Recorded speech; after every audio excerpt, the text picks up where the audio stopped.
Family story cartoon कहानियाँ। चुड़ैल की दीपावली। रामपुर गांव में सभी खुशहाल जीवन बिता रहे थे।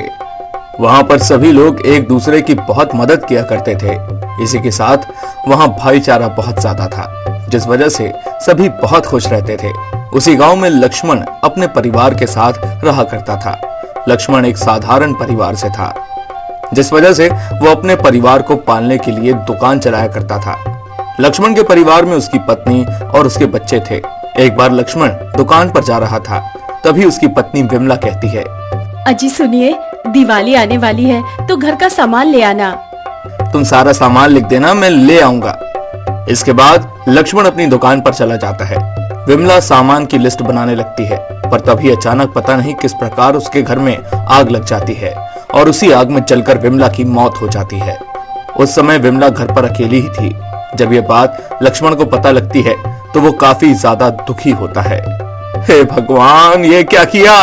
कुछ दिनों बाद दिवाली थी, आपने तो मेरी पूरी खुशियों में आग लगा दी। अब मैं किस प्रकार जीऊंगा? मेरे बच्चों की देखभाल कौन करेगा? हे भगवान, ये तूने क्या किया? पर गांव वालों ने लक्ष्मण को समझाया, जिससे लक्ष्मण शांत हो गया। पर अब लक्ष्मण काफी ज्यादा उदास रहने लगा था। वहीं विमला मरने के बाद चुड़ैल बन गई थी, क्योंकि उसकी आत्मा को शांति नहीं मिली थी। मैं इस तरह ये गांव छोड़कर नहीं जाऊंगी, चाहे कुछ भी हो जाए। मैं जब तक दिवाली नहीं मना लेती तब तक मेरी आत्मा को शांति नहीं मिलेगी। और ये कहकर वो गांव में भटकने लगती है। जब ये बात गांव वालों को पता लगती है तो वो बहुत ज्यादा डर जाते हैं और वो लक्ष्मण से इस बारे में बात करते हैं। अरे भैया लक्ष्मण, क्या तुम्हें ये बात पता लगी कि तुम्हारी पत्नी चुड़ैल बन गई है? क्या मेरी पत्नी चुड़ैल बन गई है? मुझे ये बात नहीं पता लगी। अरे राजू ने तुम्हारी पत्नी को साक्षात देखा है गांव के बरगद के पेड़ के नीचे। तुम्हारी पत्नी उल्टी लटकी हुई थी वहां पर। क्या? ये तो काफी परेशानी वाली बात है। मेरी पत्नी चुड़ैल बन गई है, अब क्या होगा? तुम्हें उससे बात करनी चाहिए कि वो यहाँ से चली जाए, क्योंकि उससे सभी लोग काफी ज्यादा डर रहे हैं। ठीक है, मैं उससे बात करता हूँ। और ये कहकर लक्ष्मण उसी तरफ चला जाता है। वहां आने के बाद वो देखता है कि उसकी पत्नी बरगद के पेड़ पर बैठी हुई थी। जब वो अपनी पत्नी को देखता है तो वो बहुत ज्यादा दुखी होता है और फिर वो अपने पति से कहती है, अजी आप यहाँ क्या कर रहे हैं? आप यहाँ से चले जाइए। अब मैं जीवित नहीं हूँ, मैं चुड़ैल बन गई हूँ। मुझे पता है, पर तुम इस हालत में यहाँ क्या कर रही हो? तुम अब यहाँ से चली जाओ, क्योंकि लोग तुम्हें इस तरह देखकर काफी ज्यादा डर रहे हैं। नहीं, मैं यहाँ से नहीं जाऊंगी। ये मेरा गांव है, मैं यहाँ से नहीं जाऊंगी। तुम ऐसा क्यों कर रही हो? क्या तुम चाहती नहीं हो मैं यहाँ आराम से रह सकूं? हाँ, चाहती हूँ, पर मैं यहाँ से नहीं जाऊंगी। और अगर तुम लोगों ने मुझे जबरदस्ती भेजा तो मैं तुम सभी को मार डालूंगी।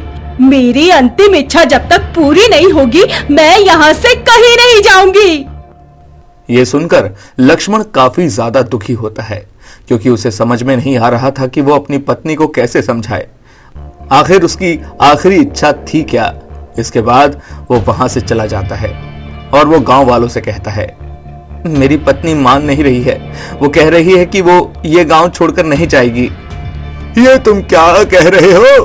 अगर एक चुड़ैल हमारे गांव में रहेगी तो फिर गांव वाले किस तरह यहाँ रह सकेंगे? मुझे पता है भैया, पर उसकी कोई अंतिम इच्छा है जिसे वो पूरा करना चाहती है। इसके बाद ही वो यहाँ से जाएगी। तुम मुझसे पूछोगी वो क्या चाहती है, क्योंकि दिवाली आने वाली है। अगर वो यहाँ रही तो हम लोग दिवाली कैसे मनाएंगे? सभी के दिलों में डर बैठा हुआ है कि कहीं वो किसी को कुछ कर न दे। नहीं, वो किसी को भी कुछ नहीं करेगी, मैं इसकी गारंटी लेता हूँ। अरे किस बात की गारंटी भैया? चुड़ैल अच्छों को मार देती है, वो किसी की नहीं होती। मरने से पहले इंसान कुछ होता है और मरने के बाद कुछ और हो जाता है। हाँ भैया, किशोर भैया एकदम ठीक कह रहे हैं। तुम्हें अपनी पत्नी से बात करनी चाहिए, वरना तुम भी ये गांव छोड़कर चले जाओ। ये तुम लोग क्या कह रहे हो?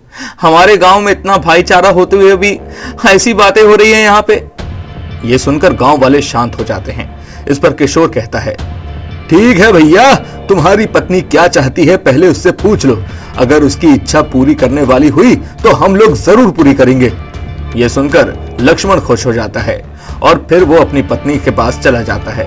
अपने पति को देखकर चुड़ैल काफी तेज गुस्से में आ जाती है और फिर वो अपने पति पर हमला कर देती है, जिससे लक्ष्मण काफी ज्यादा घबरा जाता है। तुम यहाँ फिर आ गए? तुमसे मना किया था, लगता है तुम ऐसे नहीं मानोगे। ये तुम क्या कह रही हो? तुम अपने पति पर ही हमला कर रही हो? तो क्या करूं? तुम मुझे क्यों परेशान कर रहे हो? अरे मैं तो ये पूछने आया था कि तुम्हारी अंतिम इच्छा क्या है, मैं उसे पूरा करना चाहता हूँ। ये सुनकर चुड़ैल का गुस्सा शांत हो जाता है और वो फिर अपने पति से कहती है, मुझे माफ कर दीजिए, मैंने सोचा आप मुझे गांव से बाहर निकालने के लिए आए हैं।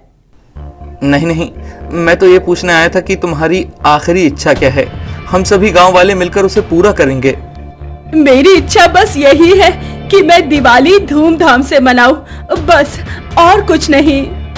ये सुनकर लक्ष्मण काफी खुश हो जाता है, क्योंकि वो इस सोच में डूबा था कि उसकी पत्नी की आखिरी इच्छा क्या होगी। लेकिन उसे जैसे ही पता चलता है कि उसकी पत्नी को दिवाली मनानी है, तो वो अपनी पत्नी से कहता है, अरे बस इतनी सी बात है, ये तो तुम मुझे पहले भी बता सकती थी। हम लोग बिना फालतू में ही परेशान हो रहे थे। वैसे भी अब कुछ ही दिन में दिवाली आ रही है। ठीक है, हम लोग धूमधाम से दिवाली मनाएंगे।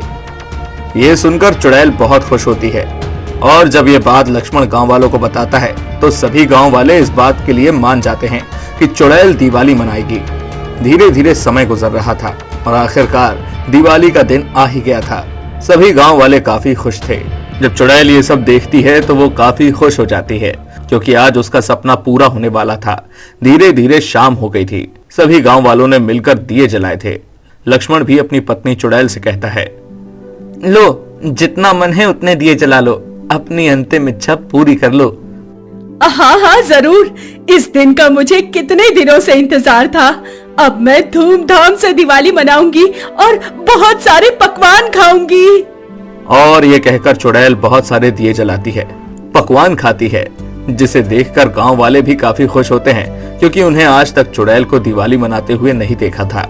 धूमधाम से दिवाली मनाने के बाद चुड़ैल गांव वालों से कहती है, अब मेरे जाने का वक्त आ गया है। मेरी आत्मा को शांति मिल गई। अब मैं जा रही हूँ। तुम्हारा बहुत बहुत धन्यवाद जो तुमने मेरी अंतिम इच्छा पूरी की। ये तो मेरा फर्ज था। आखिर मैं तुम्हारा पति जो ठहरा, पर मुझे बहुत दुख हो रहा है कि तुम जा रही हो। शायद हम लोगों का साथ यहीं तक था। और ये कहकर चुड़ैल वहां से चली जाती है, जिससे सभी गांव वाले बहुत ही खुश होते हैं और अब वो धूमधाम से दिवाली मना रहे थे। तो दोस्तों, कैसी लगी आपको हमारी कहानी? अगर पसंद आई हो तो लाइक, शेयर और सब्सक्राइब करना ना भूलें और ऐसी ही दिलचस्प कहानियों के लिए बने रहें हमारे चैनल पर। और हाँ, नीचे कमेंट में अपनी पसंद के बारे में ज़रूर बताएं।